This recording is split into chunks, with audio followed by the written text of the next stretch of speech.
Hej og velkommen til den her video. Jeg vil gennemgå min PowerPoint-præsentation, jeg brugte til mit mundtlige forsvar i 3.G på HHX. Jeg har valgt 2 fag, en fagkombination, der er lidt speciel, men jeg var rigtig glad for den, for jeg synes, det var utrolig spændende. Jeg har lige været op for et par timer siden til SOP, det gik mega godt. Jeg fik 12, de sagde, det var det største 12-tal, de nogensinde har givet, så jeg er virkelig stolt af det og meget glad. Og nu er jeg næsten færdig den 3.G. Jeg tænkte bare lige, jeg lige ville optage den, så jeg kan huske det, og andre måske kan bruge det til noget. Men min præsentation var måske et par minutter for lang, og det var fordi, jeg havde for mange konklusioner med. Så husk at kun have de væsentligste konklusioner med for opgaven. Øh, yes. Så velkommen til mit studieområdesprojekt, eller SOP. Jeg har valgt fagene afsætning A og informatik C med overemnet McDonald's selvbetjeningskioskers effekt på købsadfærden. Og så her til højre kan I se min forside til min opgave. Og her er min disposition. Jeg vil komme med mine væsentlige konklusioner, og så langsomt bevæge mig ned mod metode, og hvad jeg ville have gjort anderledes, og hvilken perspektivering der kunne foretages. Her er min problemformulering, og den vil jeg bare gennemgå løbende. Karakteriserer servicevirksomhedens McDonald's, redegør for begrebet data og for implementering af selvbetjeningskiosker som en del af deres servicepakke, herunder Digitizing the Arches-initiativet. Så de væsentlige delkonklusioner på min redegørelse er, at McDonald's det er en global B2B quick service restaurant servicevirksomhed, der har opnået en markant fordel ved hjælp af stordrift. De har 44.000 restauranter, de har 68 millioner daglige besøgende og 175 millioner app-brugere, hvor de sigter efter for 250 i 2027. Deres servicepakke består af kerneydelsen, som de har hurtige måltider, og så nogle periferieydelser som f.eks. gratis wifi, familieområde, drive-thru, legeplads, levering osv. I 2020 annoncerede de deres nye strategi, der hedder Accelerating the Arches, herunder med deres digitale strategi, der hedder Digitizing the Arches, som var en strategisk planlægning omkring at prøve at udvide deres distribution fra at være multichannel til omnichannel, hvor de så kan kommunikere ved hjælp af alle former for medier, så både på telefon og på tværs af de forskellige distributionsformer. Og det i kernepunktet i den her strategi er deres SOT'er, eller selvbetjeningskiosker som de hedder, Self-Ordering Terminals, som jeg kalder det i min opgave, hvor folk kan bestille. Udover det så købte de Dynamic Yield, som de så har partnerskab med nu, og dannet en strategisk alliance med Google Cloud for at kunne behandle den her realtidsdata, som de her SOT'er de indsamler. Udover det så arbejder jeg med begrebet data. Man kan dele data op i primære og sekundære data, man indsamler ved hjælp af markedsanalyseprocessen. Og selvfølgelig er der også nogle GDPR-krav, kom jeg frem til i min opgave, ved hjælp af data. Man skal opfylde specielt som virksomhed. Men hvis man bruger dataen strategisk, så kan man opnå det, der hedder Big Data, hvor man snakker om de 5 V'er inden for Big Data, og hvor man så kan bruge dataen til at strategisk udvide ens virksomhedsplatform. Analysere hvordan McDonald's selvbetjeningskiosker indgår i serviceleverancesystemet og influerer forbrugerens købsadfærd, og så analysere hvordan McDonald's anvender dataindsamling samt interaktionsdesign til optimering af driften af serien. Der var min første delkonklusion, det er at serviceleverancsystemet, altså hvordan selve virksomhedens kerneydelse bliver leveret, er grundlæggende blevet ændret af de her SOT'er. De er blevet et kernekontaktpunkt for selve serviceleverancsystemet. Det er, at kunderne er gået fra at være konsumenter til en højere grad af prosumenter, det vil sige, at de er en del af selve produktionen af den her serviceydelse. Og jeg lavede et kvalitativt feltobservation og et enkelt interview med en restaurantchef fra en McDonald's i Ringsted. Tak Andreas. Og han sagde, at 80% af kunderne nu bruger SOT'er, når de bestiller, hvilket er helt ekstremt meget. Hvilket også peger på, at frontpersonalet har kunne få nye roller. Og der er kun et øjeblik nu, hvor man som kunde faktisk får lov til at få menneskelig kontakt, og det er når man får serveret maden, enten ved disken og så videre. Og det har selvfølgelig skaffet den her driftseffekt, hvor man så kan omplacere medarbejderne. Hvor man kan se her på et billede før SOT'erne, så nede i hjørnet, så står man i kø for at kunne bestille, og efter så kan man bestille på skærmene. Min anden del konklusion, det er, at de bruger choice architecture, så ikke nok med det ændrer, hvordan folk køber, så ændrer det også, hvordan folk tænker i købsprocessen. Så de har brugt en form for choice architecture, hedder det, for at kunne forme køberens købsadfærd. Der har jeg brugt SOR-modellen, stimuli, organisme og respons, for at se på, hvordan de reagerer på den her købsadfærdsændring. Og det jeg kom frem til var, at de selvfølgelig bruger stimuli. De bruger stimuli som det er almindelige marketingsmix. Men så udover det, så har jeg også brugt elementer fra informatik, som UI-design, for at se på, altså, hvordan de her brugergrænseblader, hvordan IT-systemet i de her SOT'er egentlig også har en stimuli-effekt. Selvfølgelig bruger de sådan noget prisparametre, de bruger lokkepriser og bundling, og man kan også sige, at place, altså distributionen, ender med at blive en form for parametermix også, der stimulerer købet. Men de bruger også det, man kalder nudging og dark patterns. Forskellen på nudging, det har jeg skrevet hernede i hjørnet, det kan man ikke se. Nudging er, at man guider nogen ude at begrænse deres frie valg, og dark patterns er, at du manipulerer kunden mod brugerens egne interesser. Det jeg kom frem til er, at de bruger nudging, for eksempel når de siger, betal her. Når man skal vælge, hvor man vil betale, så kan man enten betale her, som er skrevet med stort, og der er et ikon, og det er pænt.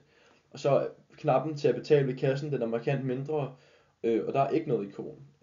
Og der kan man sige, der nudger de der mod at gøre noget, du måske ikke vil have noget problem med at gøre. Men der hvor det så kan blive problematisk, det er når de bruger dark patterns. For eksempel når kalorieoplysningerne under en menu ikke står der, men burgeren ved siden af står det ved. Så du er mere tilbøjelig til at vælge menuen, selvom der måske er 5 gange så mange kalorier i. De bruger for eksempel også default bias, hvor de spørger, om du ikke vil have en menu, og hvilket sådan fremmer menuvalget som en form for standard, når man så skal købe det her. Udover det, så bruger de for eksempel også loss aversion og confirm shaming, noget man kalder for Roach Motel, hvor man ligesom sidder fast, hvor du bliver spurgt flere gange, om du ikke vil være sød og scanne din app, og så du kan optjene point, så det er som om du mister noget. Og hvis du så trykker nej, så bliver du spurgt igen. Og så kommer der sådan en animation med sådan nogle mønter, der forsvinder ned fra skærmen, som om du mister penge ved ikke at scanne din app. Men det er alt sammen bare fordi de vil have din data. Og så når man så kommer længere ned i SOR-modellen, så kommer man ned til organisme. Og organismen, den bliver påvirket ret meget af den her designmåde, de har lavet. Det er meget simpelt design. Så det fremmer system 1 tankegangen frem for system 2 tanker. Hvilket er den her mere sådan primate, altså sådan den her meget dyriske tankegang, og hvor vi bare er mere impulsive. Og det er fordi der er en lavere grad af involvering i købet, og der er mindre friktion ved købbeslutningsøjeblikket, hvilket kan være sådan noget, hvilket kan føre til impulskøb og variation og rutinekøb. Og det endegyldige respons ved den her stimuli, som virksomheden udøver ved hjælp af SOT'erne, det er, at der kommer en beviselig 30% højere ordreværdi efter SOT'en blev indført, og 20% af kunderne tilføjer ekstra drikkevarer, og hvis de bliver spurgt. Og selvfølgelig får de også en hel masse virkelig dyrebare data, de kan få lov til at arbejde med. Og det er min tredje del konklusion, det er, at de bruger de bruger den ikke bare til som nyt salgsværktøj, de bruger den heller ikke bare som købsadfærdsformer, altså choice architecture, de bruger den også som datakilde. Det jeg kom frem til min analyse, det var, at de opfylder alle 5 V'er i big data. Om et par år, så har de 250 millioner brugere, hedder det. De har en kæmpe volumen med data. Og der er selvfølgelig også, den er helt vild, fordi de indsamler data i realtid. Og så de har alle mulige forskellige former for data. De har både persondata, adfærdsdata og klikdata fra skærmen.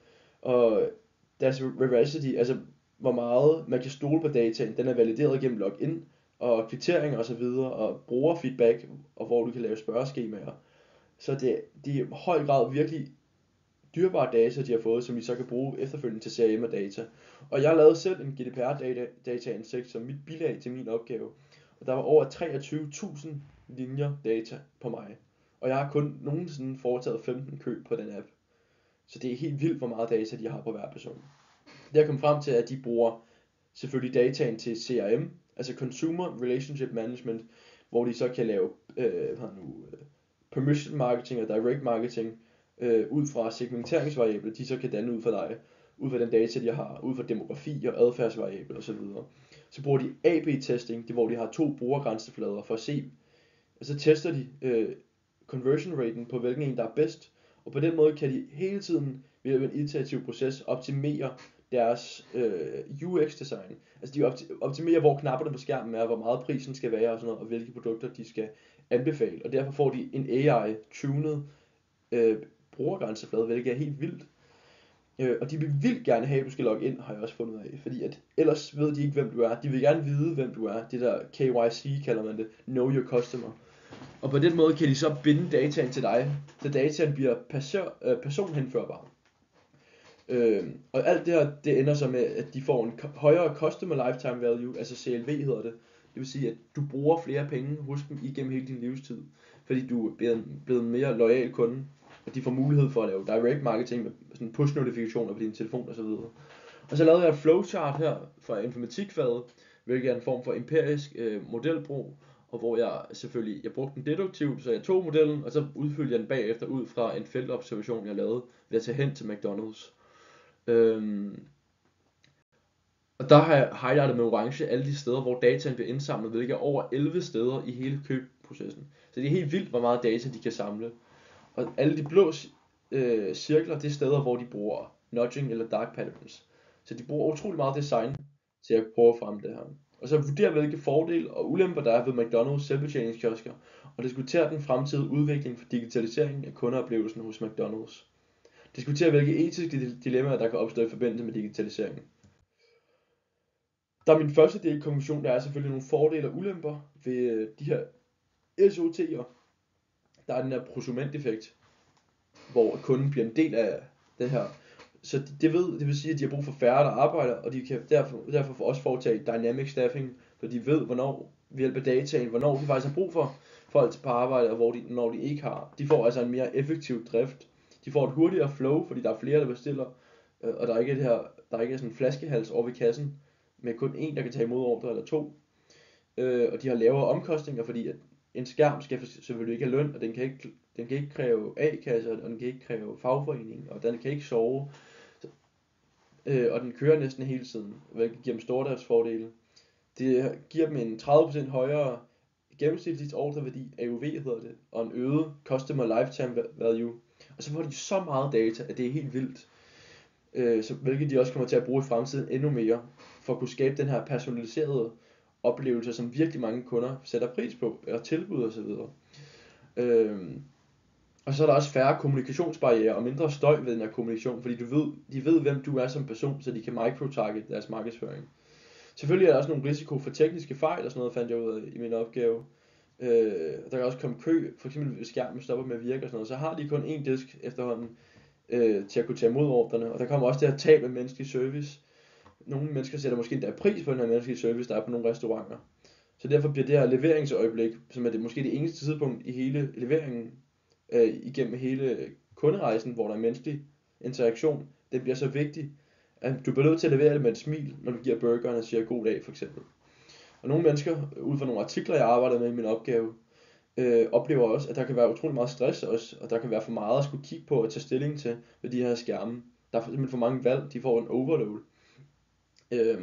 Og specielt også hvis folk står bag ved en, så har undersøgelser vist, at hvis der står kø i bag ved dig, mens du står og bestiller ved skærmen, så ender du faktisk med at bruge færre penge, end du ellers ville have gjort normalt. Og der er selvfølgelig også nogle segmentforskelle. Det kan for eksempel ekskludere ældre fra at have lyst til at besøge McDonald's, fordi der er ikke den her personlige kontakt, og de ikke kan bruge teknologien. Og det kan også være svært for folk med kun kontanter at betale. Så kan man også snakke om fremtiden. I fremtiden har jeg læst, at de vil bruge højere grad af det, man kalder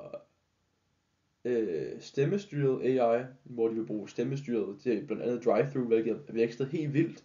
Det er en af deres store kernesegmenter, drive-thru på McDonald's. I fremtiden vil de bruge en højere grad af mikropersonalisering, så det vil blive endnu mere personligt til dig, og du vil få personlige tilbud osv. Fordi jo mere data de har, jo mere effektiv bliver deres drift, har deres CEO sagt. Så det vi kan se her på billedet, det er, hvor mange McDonald's restauranter der er i hele USA. Og det er jo helt vildt, hvor meget data de får. Så kan man så også snakke om, at det kan godt være, at de får effektiv drift, og den her personalisering er virkelig god og sådan noget, ikke? Men så skal man så også snakke om de etiske spørgsmål, der kan opstå. Men når de har så meget data på så mange mennesker, ved folk godt, hvad det er, de siger ja til? Er det et informeret samtykke, som GDPR-lovgivningen kræver, at det skal være, når man siger ja til den her data? Fordi den her forbrugerautonomi, altså hvad du selv vælger, den menneskes, fordi systemet altså former jo din adfærd. Hvis du bruger nudging og dark patterns, får du så selv lov til at rigtig bestemme, hvad det er, du siger ja til, og hvilke ting du køber og sådan noget.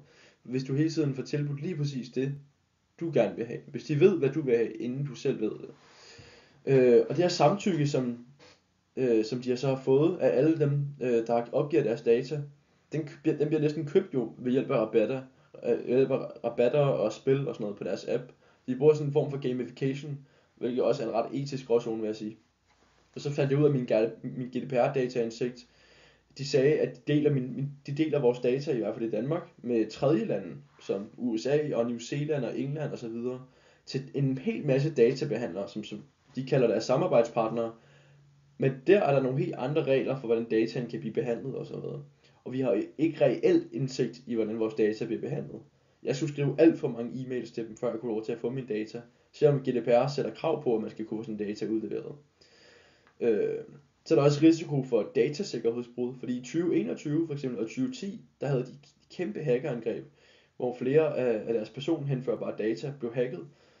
Så der er også en væsentlig risiko ved, at en virksomhed som McDonald's har så meget magt med så meget data. Og man kan også sige til sidst, at McDonald's får måske adgang til data, der langt overgår, hvad der er brug for at kunne levere en enkelt burger. Altså de ved for meget, og de hjælper måske også mere end nødvendigt. Fordi det kan godt være, at du godt selv ved, hvad du gerne vil have at drikke i dag. Så min egentlige konklusion, det er, at SOT'erne er deres digitale strategi. Det er en salgsplatform og en datakilde, og på den måde kan de optimere den hele tiden ved hjælp af AB-testing og CRM, der ligesom effektiviserer deres drift. Og købsadfærden bliver også optimeret ved hjælp af nudging og UX-design, hvilket både løfter den gennemsnitlige ordreværdi og den overordnede loyalitet. Men der kommer selvfølgelig også nogle kritiske spørgsmål med det her. Nogle etiske spørgsmål. Så her er tværfaglighedens samspil mellem de to fag, jeg valgte. Jeg valgte informatik og afsending, fordi jeg synes, de afspejlede to virkelig spændende ting ved det her problem. Fordi opgaven handler om, hvordan teknologi påvirker salget jo, og data og systemdesign og forbrugerindsigt osv. Og så informatik, det bringer informatikdelen, den giver det et indblik i de digitale systemer og teknologiens rolle i personaliseringen. Og så afsætning, det bruger ligesom købsadfærden og forbrugerpsykologien, og den giver mig også modelleringsmulighederne ved hjælp af for eksempel marketingsmixet osv.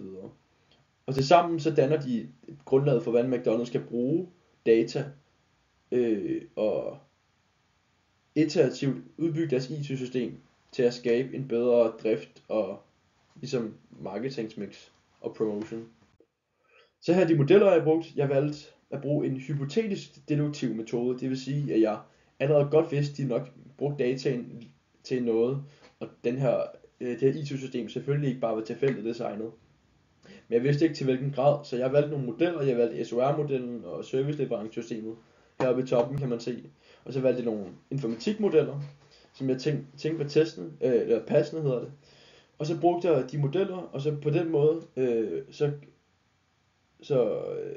så brugte jeg en samfundsvidenskabelig metode til at danne mig empiri ved at bruge en masse kvalitative kilder. Fordi der er ikke så mange kvantitative kilder, fordi det er selvfølgelig data, virksomhederne ikke har lyst til at dele. McDonald's har jo ikke lyst til at dele, hvor meget det egentlig gør for deres virksomhed det her. Så derfor brugte jeg en masse kvalitativ empiri til min opgave. For eksempel et interview med en restaurantchef og et flowchart, jeg udarbejdede, og et besøg, en brugertest af IT-systemet hos McDonald's, og så min egen GDPR-dataindsigt. Og så helt vildt mange brancheartikler om dokumenterede fordele ved de her SOT'er. Så valgte jeg at foretage størsteparten af min opgave synkron med, det vil sige, at jeg arbejder med nutidig, altså det der sker lige nu. Og det gjorde jeg, fordi jeg synes, vi står et sted i historien lige nu, hvor AI, det er sådan et skillepunkt næsten, ikke? Fordi virksomheder kan gøre så meget med det allerede nu, men der er ikke særlig meget regulering. Og derfor valgte jeg så også at kigge ud i fremtiden, hvad der kan ske der, og kigge lidt tilbage i starten af min redegørelse, ved at være diakron, for at se, hvordan vi er kommet til det sted, vi står lige nu. Fordi vi står ved et skillepunkt, der er utrolig spændende, synes jeg. Der er selvfølgelig også nogle begrænsninger med min opgave, hvilket jeg også godt har reflekteret lidt over. Der er et helt klart manglende empirisk objektivitet. Eller det kan i hvert fald være bedre. For eksempel, jeg bruger rigtig mange brancheartikler, og de prøver jo selvfølgelig at sælge de her skærme til andre virksomheder. Derfor siger de, hvor gode de er, hvor mange fordele der er og sådan noget. Men restauranter og fine dining for eksempel, de kan jo ikke bruge en SOT. Og så det her interview, jeg brugte for en restaurantchef fra McDonald's, det er selvfølgelig ikke objektivt. Det er subjektivt, og han arbejder også for virksomheden. Men det gav et utroligt godt indblik, og det var også validerende for mig, fordi jeg havde jo allerede nogle teorier, og det han sagde, det bekræftede kun det, jeg allerede vidste. Og det var virkelig, virkelig spændende. Jeg kunne gøre det på den måde, synes jeg. Og så den her hypotetisk deduktive metode, det betyder også, at jeg allerede godt vidste, hvad resultatet var i forvejen, fordi jeg havde en hypotese jo. Så derfor det betyder, at jeg får mindre frie resultater, fordi jeg bruger metoden for at prøve at opnå den hypotese, jeg allerede har jo. Og så kan man også have sagt, at jeg var ret teknisk, men det var mest overfladisk teknisk, fordi at jeg kunne godt have sådan double down og brugt endnu flere empiriske kilder. Fordi der ikke er så mange kvantitative kilder, så kunne det være mega spændende at bruge nogle brugerfeedback for eksempel, eller kontaktet en dataanalyse-ekspert, eller en CRM-ekspert, eller nogen, der laver de her UI UX designs på baggrund af AB-test og sådan noget, og virkelig kunne dokumentere ved hjælp af empiriske kilder, hvordan og hvorfor det her er så godt, når nu jeg ikke kan få ordentlige kvantitative data på det. Og så må jeg også sige, at den her DSAR, den her GDPR-dataindsigt, jeg foretog mig, den er også lidt begrænset, fordi den viser kun, hvor fantastisk rettighed vi har i Danmark og sådan noget, i forhold til GDPR. Men i USA for eksempel er det jo langt værre. Der har de ingen rettighed i forhold til deres data, stort set. Der er det nede på statniveau, eller nede på...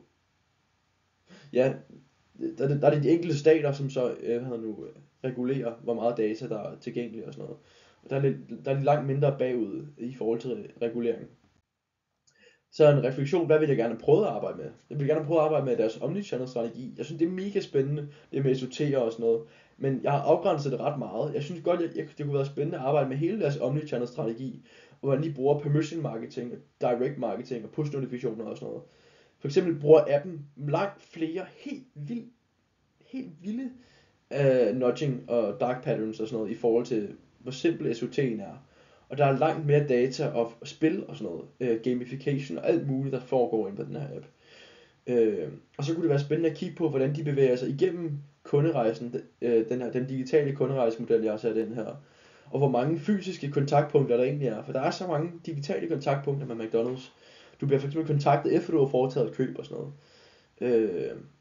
Og du får push notifikationer og sådan noget. Så det kunne være mega spændende at kigge på lidt mere end bare SOT'en, synes jeg. Og måske i stedet for hele deres univers. Så synes jeg også, det kunne være spændende at bruge informatikmodellen. Trelægsarkitektur for eksempel. For det der er spændende ved deres behandling af trelægsarkitekturen i McDonald's, det er, at de bruger det, der man kalder edge computing. Så vi har præsentationslaget, det brugeren ser, og det er selve IT-brugergrænsefladen til skærmen og sådan noget. Også der, hvor dataen bliver sendt ind. Og så har vi datalaget, hvor dataen for den enkelte bruger så bliver lagret. Og så har vi logiklaget. Og logiklaget er helt specielt hos McDonald's, for de bruger det her edge computing. De har samarbejdet med Google Cloud, som sagt. Og det her Dynamic Yield virksomhed, hvor de bruger noget, der hedder hyper-personalization, som er et produkt, de har skabt. Det er et program, som så aktivt personaliserer din brugeroplevelse på SOT-skærmen, mens du er der. Så for eksempel så trækker de dine brugerdata, så ved hjælp af præsentationslaget, så ved de, hvem du er. Og så nede i logiklaget kan de så trække data fra datalaget op til logiklaget, og så på den måde komme med tilbud, der passer aktivt til dig op på præsentationslaget. Og det er helt vildt spændende, fordi den her AI, de bruger i logiklaget, det er meget, meget specielt i forhold til traditionelle tredagsarkitekturer. Fordi de ikke sender det ud til en server, men de behandler det hele lokalt, hvilket derfor det kan ske så hurtigt. Dataen bliver simpelthen behandlet i hver McDonald's restaurant. De har en computer, der sidder i baglokalet. Det er helt vildt spændende. Der kunne jeg så også have brugt ER-diagram, fordi da jeg lavede min egen GDPR-dataindsigt, jeg fik alt den data, de havde på mig. Hvilke kampagner jeg har været med i, og mine persondata, og hvad jeg hedder, og hvor jeg har handlet, og hvilke produkter jeg har købt, og hvilke notifikationer jeg har fået, og alt muligt. Og på den måde kunne jeg opstille et ER-diagram, og arbejdet med, hvordan de bruger relationer mellem de forskellige databaser, til at prøve at arbejde med den her data i højere grad. For eksempel kunne man have lavet entiteter som kunde eller ordre, og så nogle attributter som alder, køn og kø osv. Eller produktvalg til ordren og sådan noget. Fordi jeg havde jo min egen data, jeg godt kunne arbejde med, så det kunne være mega spændende. Og så kan man også så kan man til sidst perspektivere det til, at McDonald's og måske manipulerer os. For der er en ny EU AI Act, hedder det, som kommer her i 2025-2026, som er blevet stemt ind, som starter i august 2025, hvor de har defineret forskellige former for AI i forskellige risikokategorier. Og der siger de, at AI, der manipulerer menneskelig adfærd for at omgå individuel fri vilje, er i den øverste kategori af risiko. Det er altså noget, der fuldstændig skal forbydes. De kalder det for uacceptabel risiko. Og der kan man så snakke om McDonald's dark patterns og deres impulsdesign. For eksempel de her personaliserede tilbud, eller de her AI-tunede, AB-testede UI UX design, der er lavet til at få os til at gøre præcis det, de gerne vil have. Om det er AI, der manipulerer menneskelig adfærd for at omgå individuel fri vilje. Og det er jo rigtig spændende at kigge på, for det er netop det etisk handler om. Hjælper de lige tilpas, eller hjælper de for meget?